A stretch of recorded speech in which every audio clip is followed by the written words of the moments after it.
You are watching Daybreak here on Arise News, and it's time for the press preview. First look at what's on the front pages of the papers. We'll start, as usual, with our sister publication, This Day newspaper.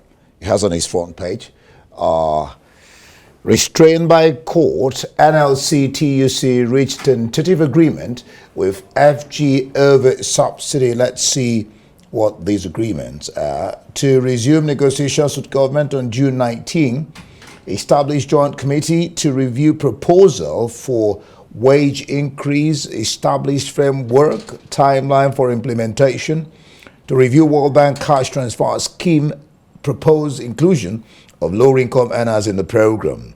TUC demands 200,000 minimum wage, least 19-point demands. All right, let's look at some other stories on the front page of This Day. Articles, witnesses insist results not transmitted to IREV at polling units, PU. Obi tenders more documents to prove a petition. And then just above, the local president will develop Nigeria, says Jimo Ibrahim. And then on the top mast, Tinubu orders security agencies to share information, intelligence on counter-terrorism. A quick look at the Guardian newspaper. Labour undeterred by court order. TUC demands 200,000 naira minimum wage. How proposed NLC strike may affect presidential election petition. Well, not anymore. Joe has to suspend strike for 21 days after parley with Tinubu. And Nigeria's imports squeezed by cash scarcity fall by 25.8% year on year. All right, let's look at The Sun and see what it is saying. Subsidy removal. NLC TUC suspends strike to resume talks on June 19. FG and Labour Joint Committee to review minimum wage. Shocking revelation at Presidential Election Tribunal. Three riders, Tinubu APC's agents truncate uploading of results in Rivers. That is from PDP witness. I signed result sheet for Nasarawa State under jurors, says another. Obi, LP tender more INEC results in 8 states. There must be transparent elections for selecting NAS leaders. This is coming from the PLAC. All right, let's look at the Senate presidency. Support swells for Carlo Yeri as more senators-elect jump camp. APC North Central stakeholders reject party zoning arrangement, insist on speakership. Court fines Keyamo 10 million naira for filing frivolous suit against TUC. Tinubu at Anti-Terrorism Center. He visited there and he was talking about sharing intelligence. Activities pick up in Enugu as Samba monitors no sit-at-home order. IPOB Masob back governor say Kano's freedom panacea to peace. The Tribune.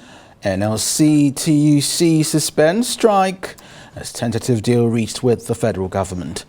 They're set to meet on June the 19th to agree on implementation framework. Alleged 190 trillion naira, okay, make that's a million. 190 million naira fraud, court discharges and acquits ex-head of service Oron Saye. National Assembly presiding officers, North Central insists on speakership slot. Wike Babio Umahi meet with Tinubu. And bandits kill 2 farmers, abduct 30 others in Kaduna State. It's quite interesting what the Tribune government of Kwara State is doing. He said it reduces work days to free for civil servants. You read that? You saw that? Well, that's interesting. I'm in two minds about that. Because, Bello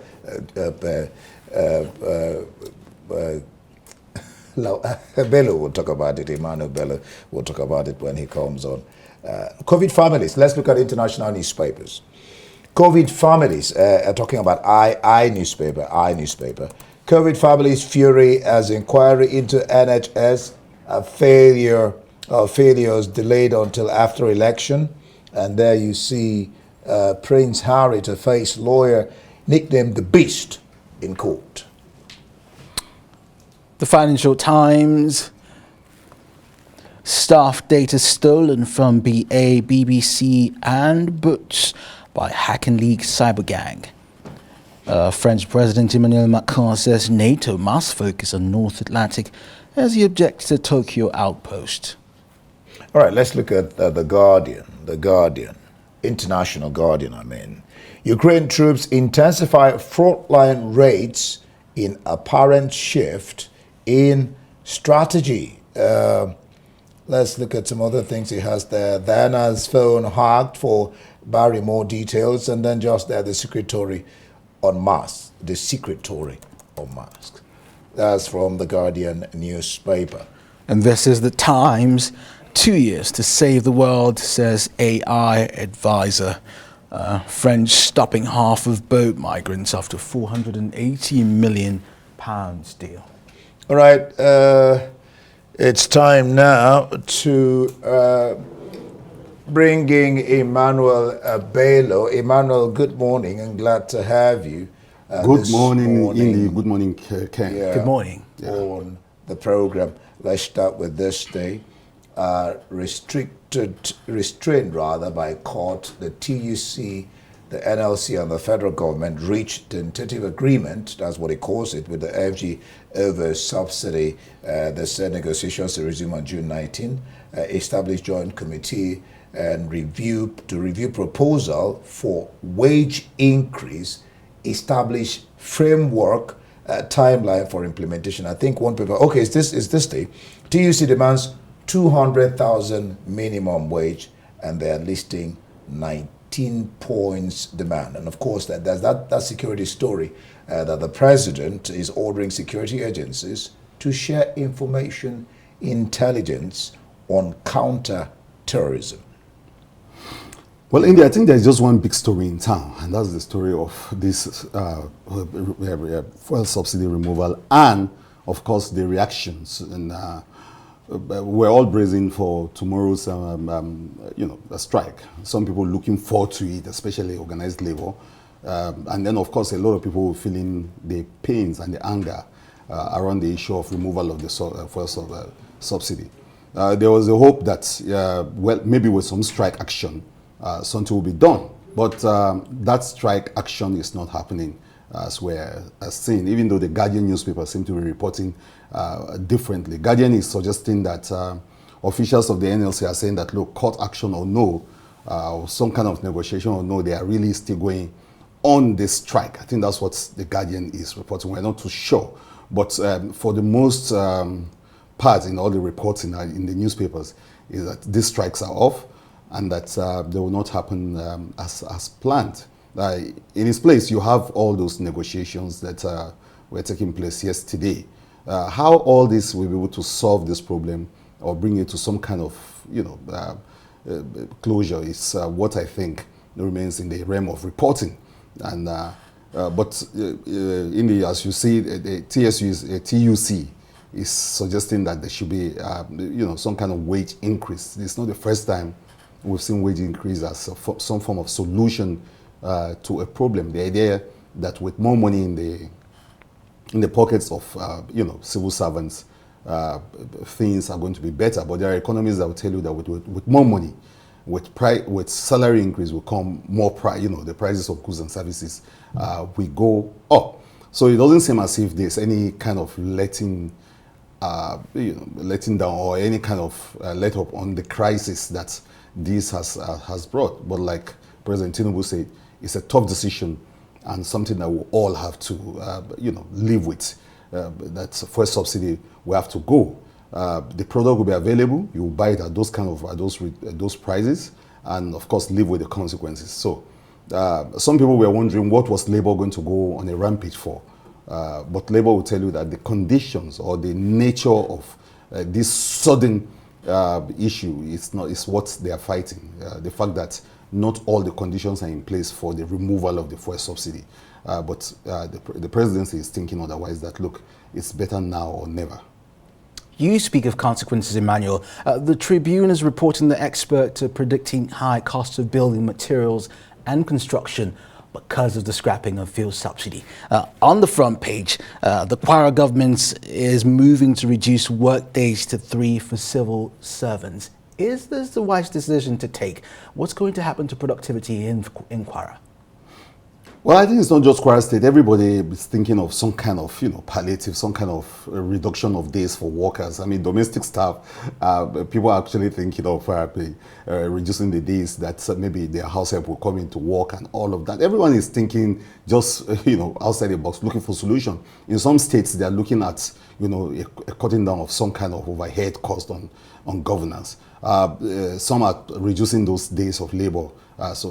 But ultimately, I think what government should be thinking is how to actually provide the basic amenities that people can actually do without spending too much money, whether it is transportation, whether it's electricity, whether it's paying of hospital bills, or even school fees and all of that. I think those are the sort of things that we provide the basis for some form of palliative, not just increasing salaries, not just putting more money in the hands of people. With more money in the hands of workers, we mean, the skyrocketing of, prices of goods and services. But for instance, if you provide free transportation, if you are able to make it easy for people to get to one place, and spend less on that. So the money that they will necessarily spend on, say, medicine, on transport, on school fees, those monies are, are kept aside for other things. So that would be one thing. The other thing would be maybe price control. I don't know how much of that the government is thinking. I don't know if that is even feasible, but to be able to peg the prices at some certain point of goods and services. But by and large, yes, you're right, Kenneth, everyone is thinking of how to actually do this. You spoke of productivity. As it is, it's not even the number of days that really matter, but the number of hours put in and the number of Nigeria doesn't need less work. We don't. But right now we're faced with what looks like an existential threat to what we do, which is the fact that people can't even get to work in the first place. On my way here, I see the struggle. People have to walk distances to be able to get to where they are going. So we need more work, but we need more work that is very, very effective. And if you have to cut down the number of days just to get your workforce in to do the right kind of work, probably that's one way to go. Other people are thinking of providing transportation, for instance. I say that is the way government must go. If, for instance, there's electricity, most people will cut down the amount of money they spend on fueling, on gas, and all of that. The government might have to think about that. If you have constant light, probably you won't have to spend too much on buying fuel and all of that. And you leave it to those who are using their cars. So, but right now people are faced with, more money is spent on buying those liters to power their generators, to power the economy. So those are the sort of things, the bigger picture. And I think that's what NLC keep talking about, that look, the conditions are not here yet. And maybe with more refineries, those prices will be forced to come down as market forces will prevail. It's still difficult to know whether that is going to happen. NNPs already ruled out that more refineries, Dangote refineries, and even the other refineries will not pull down the prices from what they are now. So government will have to be thinking of serious measures, not only to contain those prices, but the growing anger and the frustration that is out there. So many things will have to come in. A lot of palliative and probably making it easier for people to access the good life. Because right now what you find on the street is heat, it's bitterness, frustration, and disgust. On one hand, yes, you want this first subsidy to go, but on the other hand, you're also thinking of how to balance that with the way we live our lives out here. You just said the right word. It becomes a question of balancing, and whatever policies you're putting forward, having a human face. So you don't, in the face of a policy, kill the people that you're trying to help. By the way, in Kaduna State, even Thursdays, they don't go to work. I mean, their weekend begins on Thursday. I just thought I should add that. Let's look at Daily Sun. Two stories there. Tinubu at Anti-Terrorism Center. He had to go visit the NSA at Anti-Terrorism Center, task security intelligence agencies on sharing information and intelligence on counter-terrorism. And there's this story too, activities speak up in Enugu as Mbada governor monitors no sit-at-home order. That's quite interesting, Emmanuel. Yes, it is, because it's the first time we're seeing that kind of bold action from a governor of the Southeast, saying that, look, come out and work. In the past, people will actually listen to IPOB or non-gunmen and all of that. I saw a clip on my way here where, a vigilante group actually took up the streets in some local government in Anambra State.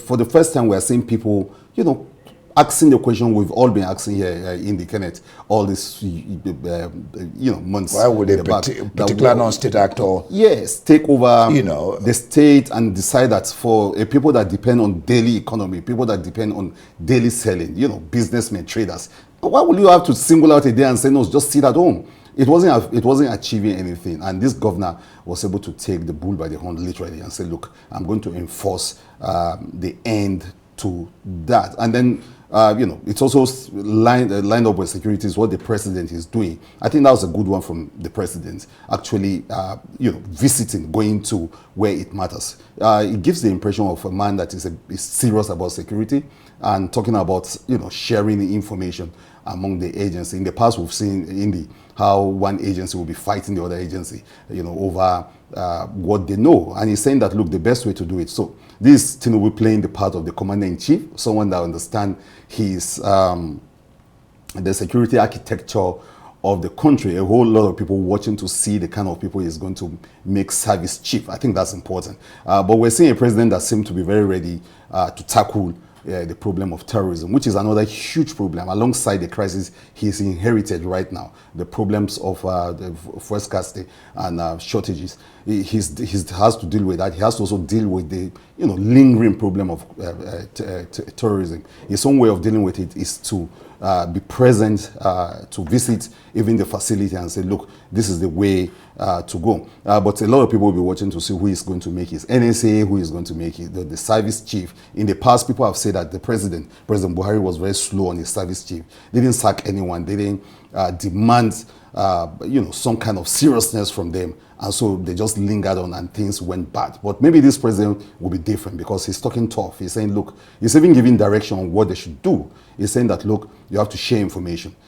His belief is that, look, with that, maybe there will be some kind of understanding. Because team together, everyone achieves more. Yes, yes, certainly. But I don't know how much security intelligence is at his disposal. But it needs the security. The experts will tell you sometimes that they don't always work that way. So it happens. They get information, they garner it, and then they process it. And then they study those information before they unleash what kind of action. And sometimes they have to keep it, away from the other agencies. But of course, he's saying that there should be some kind of clearinghouse where you're able to deal with the various intelligence you are gathering, whether it's from Manuel, you're speaking of clearinghouse. Something comes to mind. We talked about, mentioned security in the southeast. The new governor in Enugu State and the governor in Anambra State have called for the release of the leader of the proscribed IPOP group. Well, it's probably one of the reasons for the so-called seat at home. Should we expect something different from the new president? Well, yeah, but from what he's saying, he's pushing, and I think the visit to the NSA is very he's pointing to some different direction. We didn't see much of that in the last government. We didn't see the president, making those kind of interaction. We have those pictures of him with service chief and everything, but Nigerians were expecting some kind of really, some action, maybe head rolling. Yes, but this president seemed to be saying, look, I've got a target, I've got a goal, I'm going to go after it, I'm going to achieve it. And he's even telling them what to do. He's saying, look, what you need is a clearinghouse. You need to bring all the intelligence in place, dissect it, understand it, and then marshal your action. Are we going to together. clear Nnamdi Kanu from prison so we can have something new? The law, it's in the court. Yeah, the Nnamdi Kanu is in the court. But this president, this president has the judiciary. Well, this president has inherited that problem. He's inherited it. But before that happens, before the judiciary do something, you can see what the governor of Enugu State is doing. You must own the narrative. You must own the security situation. And in the Southeast, I think the governors will have to have some kind of bipartisan agreement on how to deal with those crises. And I think this president is beginning to showcase himself as someone who is really interested in the issue of security. Maybe we should just give him some time to see what he can do. But of course, telling the agencies to work together, to have some kind of synergy, not to work at counter purpose, it's a very right call to make this period. Well, on the front page of Guardian, the Labour is asking, well, this day also had that, is asking for 200,000 minimum wage. From 30,000. That has not, even some states have not paid. I mean, Nigerian workers deserve 200K yeah, a month. why not? Can we why afford not? it? Can I just ask the right question? That's How one realistic story. is workers 200? deserve That's one 200,000 story. a month. That's one story. The question the Labour will ask you: Yeah, they're can laborers. Nigerians afford what they are paying in transportation? That's the point. Johansi suspends strike for 21 days after parley with Tinubu. Those two stories. Yeah, they are related. It's just the various ways. The federal government, led by Chief of Staff Femi Gbajabiamila, is relating with Labour, and they're deciding on what to do. I think what stands out, there are other conditions Labour is giving, but the one that stands out is the issue of 200,000 minimum wage. I was asking myself, where will government get that kind of money? But then I just remember that, look, if you're going to take out fuel subsidy, you might as well use those kind of monies for that. I mean, I'm not an economist, but it looks to me like it is the sort of source that government will go to and say, look, we're saving trillions and trillions of naira. Let's pay the teachers, let's pay the policemen. Yes, let's increase. Let's give it to the civil servants. I totally agree, but the problem will be in the details. The problem will be in the numbers. The problem will be in the financials. Do we have the monies on ground? And if we have them, have we factored in the issue of corruption, the issue of transparency, and how these monies will be marshaled? Those are the issue. You are saving monies from, from paying those fuel subsidy. I just hope that those monies don't go from one set of thieves to another set of thieves. Okay, Emmanuel, let's leave it there. Thank you so much for joining us on the press preview. Let's hear your views on all the burning issues. Follow us on Twitter at Arise TV.